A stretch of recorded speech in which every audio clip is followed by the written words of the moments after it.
इतिहास की सबसे खौफनाक और उलझे हुए रहस्यों में से एक की गहराई में उतरते हैं।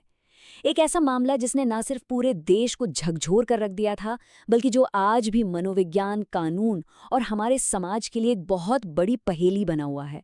हम बात कर रहे हैं दिल्ली के बुराड़ी की उस खौफनाक घटना की, जहां एक ही परिवार के 11 सदस्य बेहद रहस्यमयी परिस्थितियों में मृत पाए गए थे।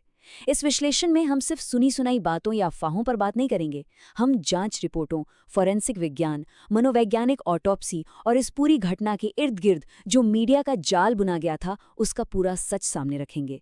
सच मानिए, ये मामला सिर्फ कोई आम अपराध या दुर्घटना नहीं है। ये इस बात का एक बहुत ही गहरा अध्ययन है कि कैसे अनसुलझा मानसिक आघात और अंधविश्वास इंसान के दिमाग को पूरी तरह से अपने वश में कर सकता है। तो चलिए, बिना किसी देरी के इस पूरे मामले को वैज्ञानिक और तथ्यात्मक नजरिए से समझते हैं। 1 जुलाई 2018 की सुबह। ये वो सुबह थी जिसे कोई भी भूल नहीं सकता।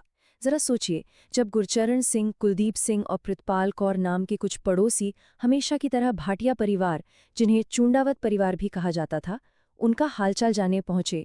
उन्होंने अंदर कदम रखा और जो देखा वो किसी बहुत ही भयानक दुस्वप्न से कम नहीं था। घर के अंदर 10 लोगों के शव एक गोल घेरे में लटके हुए थे, बिल्कुल वैसे ही जैसे किसी विशाल बरगद के पेड़ की जड़ें नीचे की ओर लटकती हैं। उनके हाथ और पैर कसकर बंधे हुए थे। उनकी आंखें और मुंह पर पूरी तरह से टेप लगा हुआ था। ये एक ऐसा खौफनाक दृश्य था जिसने पहली बार इसे देखने वालों के जहन में हमेशा के लिए एक ऐसी डरावनी छाप छोड़ दी जो शायद कभी नहीं मिटेगी। बुराड़ी के संत नगर में उस दिन की शुरुआत बिल्कुल आम दिनों की तरह ही हुई थी, लेकिन कुछ ही घंटों में ये एक बहुत बड़े राष्ट्रीय रहस्य में बदल गया। अब हैरान करने वाली बात यह है कि भाटिया परिवार इलाके का एक बेहद सम्मानित, मिलनसार और बिल्कुल सामान्य मध्यम वर्गीय परिवार था। उनका अपना किराने का और प्लाईवुड का एक अच्छा खासा बिजनेस था। आस पड़ोस के लोगों की माने तो उनके व्यवहार में ऐसा कुछ भी अजीब नहीं था जिससे लगे कि कोई परेशानी है, बल्कि कुछ ही दिन पहले तो इस परिवार ने अपनी बेटी प्रियंका की सगाई का जश्न बहुत ही धूमधाम से मनाया था। अब सवाल ये उठता है कि एक ऐसा परिवार जो खुशी खुशी अपनी बेटी की शादी की तैयारियां कर रहा हो, वो अचानक इस तरह से खत्म कैसे हो सकता है? यही वो बहुत बड़ा विरोधाभास था जिसने पुलिस और आम जनता दोनों के दिमाग को पूरी तरह से उलझा कर रख दिया। तो चलिए देखते हैं कि उस सुबह आखिर ऐसा क्या अलग था जिसने पड़ोसियों को अलर्ट किया। पहली खतरे की घंटी तब बजी जब भाटिया परिवार की किराने की दुकान सुबह नहीं खुली, जो कि उनके लिए बहुत ही असामान्य था, क्योंकि वो लोग हमेशा समय पर दुकान खोलते थे। इसके बाद दरवाजे पर जो दूध वाला सुबह दूध छोड़कर गया था, वो पैकेट भी वैसे का वैसा ही बाहर रखा हुआ था। जब पड़ोसी अनहोनी की आशंका से अंदर गए तो उन्होंने जो देखा वो रोंगटे खड़े कर देने वाला था। 10 सदस्य तो लटके हुए मिले ही, लेकिन परिवार की सबसे बुजुर्ग सदस्य 80 साल की दादी नारायणी देवी का शव एक अलग कमरे में फर्श पर पड़ा हुआ था। और पोस्टमार्टम में सामने आया कि उनकी मौत आंशिक रूप से गला घोटने की वजह से हुई थी। इन अजीबोगरीब परिस्थितियों ने तुरंत ये साफ कर दिया कि ये मामला कोई साधारण पारिवारिक झगड़े या किसी आम हत्या का नहीं था। इसके पीछे कुछ बहुत ही गहरा और डरावना रहस्य छिपा था। जब ये खबर फैली तो जाहिर है सबसे पहले कई तरह की अफवाहें सामने आईं। लोगों का पहला विचार यही था कि शायद ये किसी डकैती या किसी बाहरी दुश्मन के हमले का मामला है। लेकिन जब पुलिस ने क्राइम सीन की गहराई से जांच की तो वास्तविकता इन सभी थ्योरीज से बिल्कुल अलग निकली। घर में जबरन घुसने का या दरवाजे तोड़ने का कोई निशान नहीं था। सबसे हैरानी की बात तो ये थी कि घर की महिलाओं ने जो सोने के गहने और कीमती सामान पहने हुए थे, वो उनके शरीर पर पूरी तरह से सुरक्षित थे। खुद सोचिए, कोई भी लुटेरा या हत्यारा 11 लोगों की जान लेकर उनके महंगे आभूषणों को ऐसे ही छोड़कर क्यों जाएगा? और ना ही घर में कोई सुसाइड नोट मिला। ये सब देखकर पुलिस पूरी तरह से असमंजस में थी कि आखिर यहाँ हुआ क्या है। अब ये समझना बहुत जरूरी है कि इस मामले की जांच कैसे आगे बढ़ी।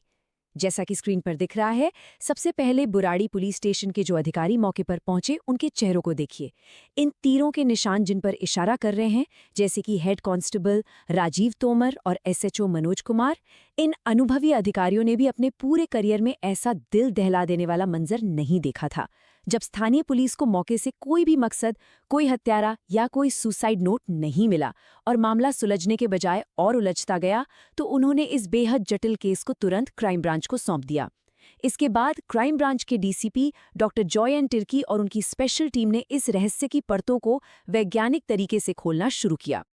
आइए अब हम वैज्ञानिक सबूतों पर नजर डालते हैं, क्योंकि विज्ञान कभी झूठ नहीं बोलता। पोस्टमार्टम और फोरेंसिक रिपोर्ट ने कुछ बहुत ही चौंकाने वाले खुलासे किए। सभी की मौत लटकने की वजह से ही हुई थी।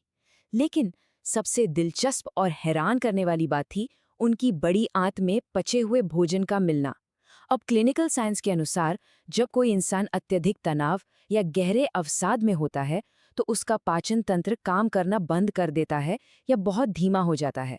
भोजन का इस तरह से पचना ये साबित कर रहा था कि मरने से ठीक पहले ये परिवार किसी भी गहरे मानसिक तनाव में नहीं था।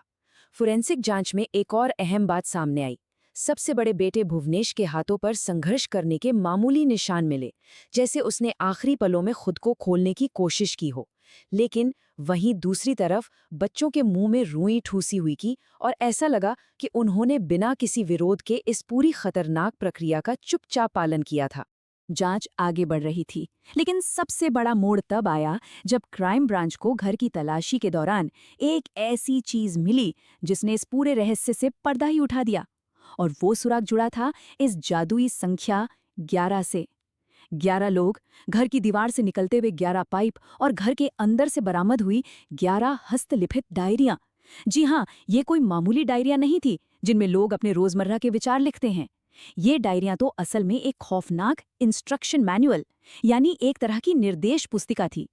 इन पन्नों में इस पूरी भयानक त्रासदी की स्क्रिप्ट महीनों बल्कि सालों पहले से लिखी जा रही थी। अब इन डायरियों में जो लिखा था वो सच में किसी के भी रोंगटे खड़े कर सकता है। इनमें परिवार के हर एक सदस्य के दैनिक जीवन, उनके व्यवहार और यहाँ तक कि उनकी छोटी छोटी गलतियों का बहुत ही बारीक विवरण था। सबसे खौफनाक हिस्सा था बड़ तपस्या, यानी बरगद के पेड़ जैसी तपस्या के लिए लिखे गए चरण दर चरण निर्देश। कैसे एक गोल घेरे में खड़ा होना है, हाथ कैसे बांधने हैं, मुंह पर टेप कैसे और कब लगाना है, सब कुछ बिल्कुल साफ साफ लिखा था। और ये बातें सिर्फ डायरी तक सीमित नहीं थी। जब पुलिस ने घर के बाहर लगे सीसीटीवी फुटेज को खंगाला तो वो वीडियो डायरी में लिखे निर्देशों से 100% मेल खा रहा था। वीडियो में परिवार के सदस्य खुद अपनी मर्जी से इस अनुष्ठान के लिए नए स्टूल और तार खरीद कर लाते हुए साफ दिखाई दे रहे थे। इससे ये पूरी तरह सिद्ध हो गया कि ये कोई बाहरी हमला या मर्डर नहीं था, बल्कि परिवार के अंदर ही रची गई एक खौफनाक योजना थी। यहीं पर आकर फोरेंसिक भाषा विज्ञान या फोरेंसिक लिंग्विस्टिक्स का रोल बेहद अहम हो जाता है। जब जांचकर्ताओं और भाषा विज्ञान के एक्सपर्ट्स ने इन डायरियों में इस्तेमाल की गई भाषा, टोन और शब्दों का विश्लेषण किया तो एक बहुत बड़ा पैटर्न सामने आया। वाक्य की संरचना और निर्देशों का लहजा ये साफ साफ बता रहा था कि कोई एक व्यक्ति पूरे परिवार को निर्देश दे रहा है और बाकी सब उसकी बात मान रहे हैं। ये स्पष्ट था कि परिवार का एक अकेला सदस्य बाकी सभी सदस्यों को मनोवैज्ञानिक रूप से पूरी तरह नियंत्रित कर रहा था। इस भाषा विज्ञान के विश्लेषण ने ये साबित कर दिया कि ये महज एक सामूहिक आत्महत्या का केस नहीं था, बल्कि ये एक बहुत ही गहरे मानसिक नियंत्रण और ब्रेन वॉश का नतीजा था, जिसे समझना हम सबके लिए बेहद जरूरी है। तो मनोवैज्ञानिक स्तर पर उस बंद घर के अंदर वास्तव में क्या चल रहा था? मनोविज्ञान की भाषा में इस पूरी स्थिति को शेयर्ड साइकोटिक डिसऑर्डर या फोली अफैमिली कहा जाता है। ये एक बहुत ही दुर्लभ मानसिक बीमारी है। इसमें होता यह है कि एक समूह या परिवार जो आपस में बहुत ज्यादा करीब होते हैं और जिनका बाहरी दुनिया से संपर्क कम होता है, वो किसी एक मानसिक रूप से बीमार सदस्य के भ्रम या डिल्यूजन्स को अपना सच मान लेते हैं। बुराड़ी के मामले में ठीक ऐसा ही हुआ। परिवार के 10 बिल्कुल स्वस्थ सदस्यों ने, जिनमें कॉलेज जाने वाले युवा और पढ़े लिखे होनहार बच्चे भी शामिल थे, बिना किसी सवाल या विरोध के एक बीमार व्यक्ति के इस खतरनाक भ्रम को पूरी तरह से स्वीकार कर लिया था। लेकिन एक खुशहाल परिवार इस खौफनाक स्थिति तक रातों रात नहीं पहुंचा। इस पूरी त्रासदी की नींव पड़ी थी साल 2007 में, जब परिवार के मुखिया भोपाल सिंह का निधन हो गया था। उनके अचानक चले जाने से परिवार में एक बहुत बड़ा खालीपन और असुरक्षा की भावना पैदा हो गई थी। वे सभी मार्गदर्शन के लिए पूरी तरह से पिता पर निर्भर थे। 2007 की उस मानसिक आघात से लेकर 2018 की उस काली रात तक, इन 11 सालों के लंबे अंतराल में ये मानसिक विकार बहुत ही खामोशी से पूरे परिवार में अपनी जड़ें जमाता गया। और आखिरकार साल 2021 में पुलिस ने सभी सबूतों के आधार पर इस केस को आधिकारिक तौर पर एक आत्महत्या का मामला मानते हुए बंद कर दिया। तो अब सबसे बड़ा सवाल, इस पूरे भ्रम का केंद्र आखिर था कौन? वो शख्स था परिवार का छोटा बेटा ललित भाटिया। पिता भोपाल सिंह की मृत्यु के बाद ललित ने परिवार के मुखिया की जिम्मेदारी अपने कंधों पर लेने की कोशिश की, लेकिन समस्या ये थी कि ललित खुद एक गहरे आघात या पीटीएसडी का शिकार था। उसने धीरे धीरे परिवार वालों से ये दावा करना शुरू कर दिया कि उसके मरे हुए पिता भोपाल सिंह की आत्मा उसके शरीर में आती है और ललित के माध्यम से वो पूरे परिवार को निर्देश देते हैं। चूंकि पूरा परिवार उस वक्त एक बेहद मुश्किल दौर से गुजर रहा था और उन्हें किसी सहारे या मार्गदर्शन की सख्त जरूरत थी, इसलिए उन्होंने ललित की हर बात पर आंख मूंदकर विश्वास करना शुरू कर दिया। डायरियों में लिखा है कि ललित की आवाज भी बिल्कुल बदल जाती थी, जो परिवार को ये यकीन दिलाने के लिए काफी था कि उनके डैडी सच में लौट आए हैं। इस पूरे मामले में एक पहलू ऐसा है जो किसी को भी विचलित कर सकता है। पुलिस और जांचकर्ताओं के अनुसार ये कोई जानबूझकर की गई सामूहिक आत्महत्या थी ही नहीं। असल में ये एक अनुष्ठान के दौरान दुर्घटनावश हुई मौत थी। डायरियों के पन्नों से पता चलता है कि उन्हें ये बड़ तपस्या का अनुष्ठान सिर्फ कुछ पलों के लिए करना था, ताकि उनके पिता की आत्मा को शांति और मुक्ति मिल सके। उनका अटूट विश्वास था कि जैसे ही अनुष्ठान अपने चरम पर पहुंचेगा, आसमान से उनके मृत पिता प्रकट होंगे, चमत्कार होगा और वो उन सबको बचा लेंगे, उनके बंधे हुए हाथ खोल देंगे। सोचिए, उन्होंने अनुष्ठान पूरा होने के बाद पीने के लिए पानी के कप तक भर कर रखे हुए थे।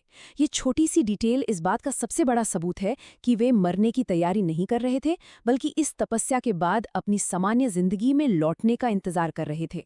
अब हम इस विश्लेषण के एक और बेहद महत्वपूर्ण और गंभीर पहलू की ओर मुड़ते हैं। जब ये घटना पहली बार सामने आई, तो देश की मीडिया ने इसे किस तरह से कवर किया? ये एक सवाल है जो हमें खुद से पूछना चाहिए।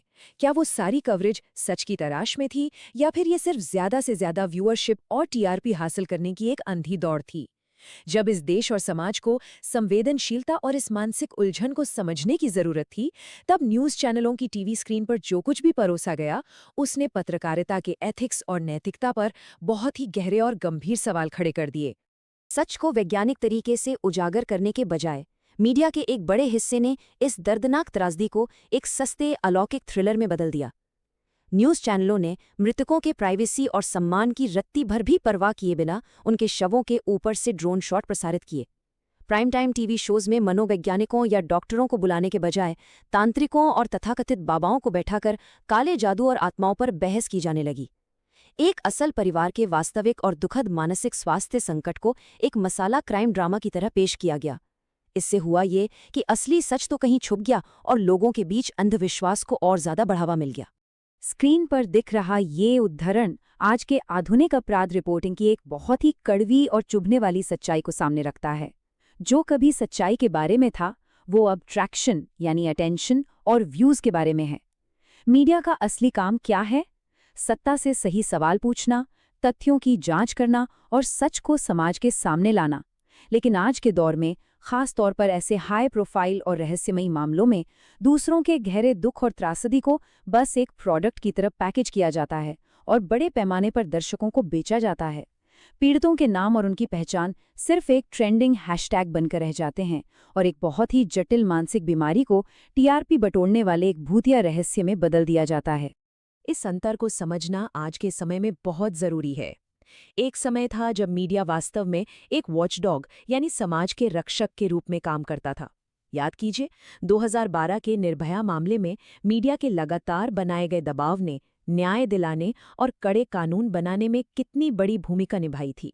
लेकिन अब मीडिया अक्सर एक वॉरहाउंड या शिकारी कुत्ते की तरह व्यवहार करता है, जो न्याय सुनिश्चित करने की बजाय खुद ही जज और अदालत बन जाता है। बिना किसी ठोस सबूत के रातों रात निष्कर्ष निकाल लेना, अफवाहों को सत्य बताकर पेश करना, ये सारी चीजें हमारी न्याय प्रक्रिया को मजबूत नहीं करती, बल्कि उसे अंदर से खोखला कर देती हैं। और इस पूरे मीडिया तमाशे का सबसे भयानक परिणाम यह निकलता है कि हम असल और जरूरी मुद्दे से पूरी तरह भटक जाते हैं। ये अज्ञानता हमारे समाज के लिए एक बहुत बड़ा खतरा है। बुराड़ी की ये घटना कोई इकलौती या आखिरी घटना नहीं थी। साल 2022 में महाराष्ट्र के सांगली में एक ही परिवार के 9 सदस्यों ने आत्महत्या कर ली। और अभी हाल ही में 2024 में मध्य प्रदेश के अलीराजपुर में एक परिवार के 5 लोग मृत पाए गए। जब हम इन गंभीर मामलों को सनसनीखेज बना देते हैं, तो हम उस असली मानसिक स्वास्थ्य संकट को पूरी तरह से नज़रअंदाज कर देते हैं, जो हमारे समाज के भीतर दीमक की तरह पनप रहा है। ये साफ दिखाता है कि एक समाज के तौर पर हम लोगों के बीच आपसी जुड़ाव खत्म हो रहा है। हम अपने ही पड़ोसियों के गहरे दुखों और उनके मानसिक आघात को पहचानने में पूरी तरह से विफल साबित हो रहे हैं। तो इस पूरे विश्लेषण और चर्चा का सबसे अहम और जरूरी निष्कर्ष क्या है? वो ये है कि हमें मानसिक स्वास्थ्य, अनसुलझे मानसिक आघात और डिप्रेशन जैसी चीजों को लेकर जो समाज में चुप्पी है, उसे तोड़ना ही होगा। जब किसी परिवार में कोई बड़ी त्रासदी या किसी अपने की मौत होती है, तो वे लोग एक बहुत गहरे मनोवैज्ञानिक शून्य में चले जाते हैं। ये भी सही समय पर उन्हें प्रोफेशनल मनोवैज्ञानिक मदद ना मिले तो ये खालीपन बहुत ही आसानी से अंधविश्वास और खतरनाक भ्रम का रूप ले सकता है। हमें ये बात समझनी होगी कि शेयर्ड साइकोटिक डिसऑर्डर कोई श्राप या किसी का किया हुआ काला जादू नहीं है। ये एक क्लिनिकल मानसिक बीमारी है और सबसे बड़ी बात, इसका इलाज पूरी तरह से संभव है, बशर्ते हम सब जागरूक हों और सही समय पर मदद मांगें। इस चर्चा को खत्म करने से पहले विचार करने के लिए एक बहुत ही गहरा सवाल है।